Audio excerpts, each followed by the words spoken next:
तसं पाहायला गेलं तर आमच्याकडे आता जवळपास 2,40,00,000पेक्षा अधिक अर्ज प्राप्त झाले आणि यातील जवळपास जुलै महिन्यातील आम्ही 1,07,00,000 महिलांना त्याचा लाभ हा ऑगस्ट महिन्यामध्ये दिला. काही दिवसांपूर्वीच इथं नागपूरमध्ये 31 ऑगस्टला कार्यक्रम झाला, त्याच्यात जवळपास 52 लाखापेक्षा अधिक महिलांना आम्ही या योजनेअंतर्गत लाभ वितरित केला. आणि सप्टेंबर असेल आणि जे काही अर्ज आता प्राप्त झालेले आहेत आतापर्यंत याची छाननी सुरू आहे आणि ती झाल्यानंतर आम्हाला खात्री आहे की साधारणपणे 2 कोटीपेक्षा अधिक महिला या योजनेअंतर्गत 100% पात्र ठरतील.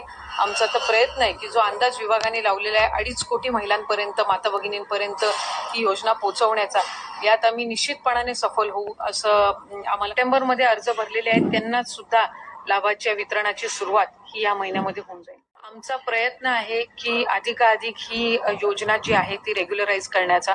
1 जुलै ते 31 जुलैपर्यंत जे आहेत त्याचा लाभ आम्ही ऑगस्ट महिन्यामध्ये वितरित केला. ऑगस्ट 1 ते ऑगस्ट 24 या कालावधीमध्ये जे आम्हाला अर्ज प्राप्त झाले, छाननी करून जे पात्र झाले तशा 52 लाख महिलांना आम्ही ऑगस्ट महिन्यामध्ये अर्ज त्या ठिकाणी लाभ वितरित केला.